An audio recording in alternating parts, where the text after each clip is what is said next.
안녕하세요. 헬스조선 최지유 기자입니다. 오늘도 대한당뇨병학회에서 출간한 당뇨병의 정석 공동 저자이신 고려대 내분비대사내과 김남훈 교수님을 모시고 당뇨병에 관한 최신 정보들을 여쭤보겠습니다. 교수님 안녕하십니까? 안녕하세요. 최근 40대 미만의 젊은 당뇨 환자가 급증하고 있는데 젊은 당뇨는 치료 및 관리법이 다른가요?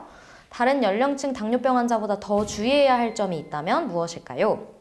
저희가 20, 30대 당뇨병 환자들을 젊은 성인 당뇨병 이런 식으로 약간 분류를 하는데 근본적으로 치료가 다른 건 아닙니다. 일반적으로 당뇨병 환자한테 적용하는 치료와 관리가 그대로 적용된다고 볼 수가 있는데요. 문제는 이분들이 관리가 좀 어렵다는 것이 가장 큰 문제가 되겠습니다. 일례로 같은 치료를 하더라도 좀 이른 나이에 당뇨병이 발생한 환자들은 치료의 효과가 좀 떨어지는 것을 관찰을 하고 있습니다. 그것도 그렇고 가장 큰 문제는 이분들의 어떤 치료에 대한 순응도가 좀 많이 떨어진다는 겁니다. 예를 들어서 병원을 자주 안 온다든지 약을 자주 안 먹는다든지 이런 경우들이 굉장히 많습니다. 잘 생각해 보시면 다른 사람들은 다 50대, 60대에 발생을 하는데 이분들은 왜 훨씬 젊은 나이에 발생을 했을까를 생각을 해본다면 뭔가 유전적으로 취약한 부분이 있을 수도 있고 또 그만큼 더 비만할 수도 있고요. 또 우리가 당뇨병에서 가장 중요하게 생각하는 인슐린 분비 기능이라는 것이 있거든요. 그런 기능이 떨어져 있을 수도 있습니다. 그래서 그만큼 취약한 상태에서 발병이 된 사람들이기 때문에 적극적인 치료와 관리가 필요하다 이렇게 말씀드릴 수 있겠습니다. 젊은 당뇨 환자 중 다수가 아직 당뇨병으로 발전하지 않은 전 단계의 상태라고 합니다. 당뇨병으로 이어지지 않으려면 어떤 노력을 해야 될까요? 네, 당뇨병 전 단계라고 부르는 단계가 있습니다. 우리나라에 1,500만 명 정도가 있다고 얘기하거든요. 정말로 많은 숫자인데 이분들이 상당수가 당뇨병으로 이행을 하게 됩니다. 정말 놀랍게도 10대에도 많습니다. 청소년기 때에도 이 당뇨병 전 단계 환자들이 상당히 많다 이렇게 얘기를 하고 있습니다. 여기서 중요한 거는 너무 당연한 얘기일 수도 있겠지만 식사와 운동이 정말로 중요합니다. 구체적인 목표가 있어야 되는데 그 목표는 체중이다. 본인에 맞는 그런 체중을 설정하고 그 체중에 도달하기 위해 노력하는 게 중요하다. 그렇게 말씀드립니다. 당뇨병 전 단계인 사람도 혹시 당뇨약을 미리 복용하는 게 도움이 될까요, 교수님? 사실은 당뇨병 예방에 대한 연구가 굉장히 많습니다. 우리가 지금 쓰고 있는 당뇨병 약들이 있죠. 그 당뇨병 약들을 당뇨병 전 단계에 써서 당뇨병이 예방된다는 결과가 굉장히 많습니다. 근데 현실적인 문제들이 상당히 많습니다. 왜냐하면 당뇨병 약을 처방하기 위해서는 당뇨병으로 진단을 해야 됩니다. 그래야지 약이 처방이 나갈 수가 있거든요. 그러면 그 환자는 당뇨병이 아직 아닌데 당뇨병 환자로 분류가 되는 그런 문제들이 있고, 두 번째는 그것이 정말 비용 효과적인 면에서 좋으냐라는 문제가 있을 수 있죠. 그러니까 그 약을 쓰지 않고 다른 방식으로도 관리를 해서 예방을 할 수가 있는데 꼭 약을 써야 되느냐의 문제도 있습니다.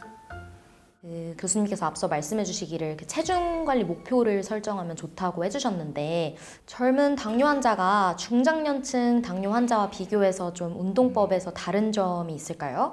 중요한 거는 운동을 하는 겁니다. 운동을 하는데 자기한테 맞는 운동이 있다는 거죠. 나이가 많이 드신 분들, 은퇴하시고 시간이 좀 있으신 분들은 굳이 제가 얘기 안 해도 많이 하십니다. 네.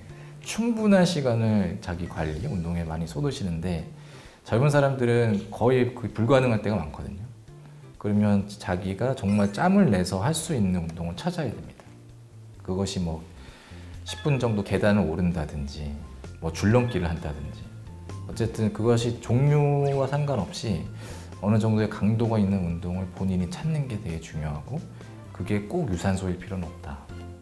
젊은 당뇨 환자는 아무래도 경제활동을 하는 인구다 보니까 술이라든지 담배, 건강하지 못한 이런 생활 습관에 노출되는 위험이 높습니다. 좀 이런 상황을 어떻게 개선하고 좀 대처할 수 있을지 궁금합니다. 대처하기 어렵죠. 네, 솔직히. 이거는 어떤 사회 시스템의 문제죠. 그런 것들을 피하지 못하는 경우가 굉장히 많습니다. 특히 술 같은 경우는 그렇습니다. 근데 저희가 당뇨병 환자는 술을 먹어서는 안 된다 이렇게 얘기하지는 않거든요. 예, 당뇨병 환자가 어느 정도의 술을 마실 수 있는데 양이 중요한 겁니다. 담배는 사실은 무조건 금연해야 됩니다. 당뇨보다 안 좋은 게 저는 담배라고 생각을 하고요.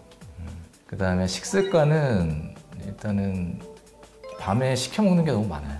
특히 젊은 당뇨병 환자들 밤에 배달시켜서 먹고 하는 것들이 칼로리가 굉장히 높습니다.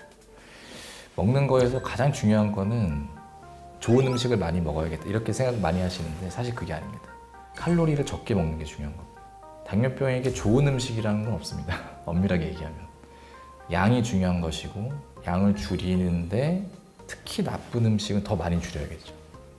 요즘 시중에 칼로리, 당 폭탄 디저트가 상당히 많습니다. 특히 탕후루는 또 과일의 당분에 이 설탕까지 더해서 좀 심각한 문제로 꼽히고 있는데요. 좀 이런 젊은 층은 당분을 과다 섭취를 하더라도 뭐 많이 움직이거나 근육량이 많아서 당뇨병을 크게 걱정하지 않는 추세입니다. 혹시 이런 유행이 요즘 실제 당뇨병 유병률 증가와 관련이 있을까요? 탕후루를 먹어서 당뇨병에 걸렸다 이렇게 얘기하기는 어려울 것 같아요. 사실은 네. 당뇨병이 발생하는 직접적인 원인이라고 한다면 사실 비만이라 볼 수 있습니다. 탕후루 같은 음식을 많이 먹어서 비만이 됐고 그것 때문에 당뇨병이 생길 수 있겠죠.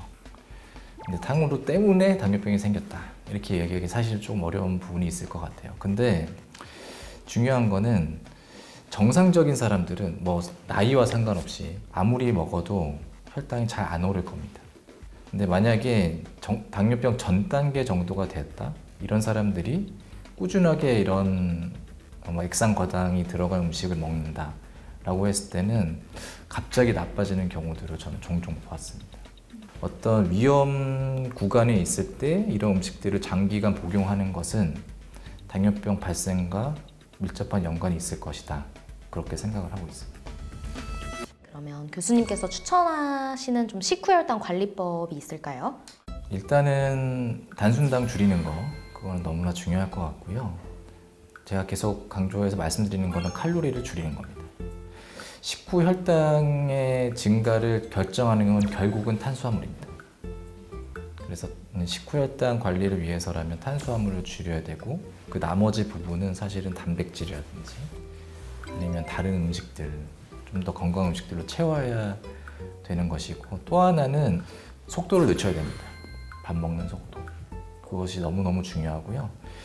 요즘의 연구 결과는 이 어떤 순서로 영양분을 섭취하느냐도 중요하다고 말씀을 많이 하거든요. 처음에는 야채를 먹고 그 다음에 단백질 먹고 마지막에 이제 탄수화물을 먹는 이런 식으로 해라라고 얘기를 하고 있는데 우리나라 음식 문화에서 그거 쉽진 않죠. 그래서 그런 방법도 있다라는 걸 좀 말씀드립니다. 지금까지 김남훈 교수님을 모시고 젊은 당뇨병 실태와 관리 방법에 대해서 최신 정보들을 들어봤습니다. 앞으로도 혈당 관리 열심히 하시길 바라겠습니다. 감사합니다.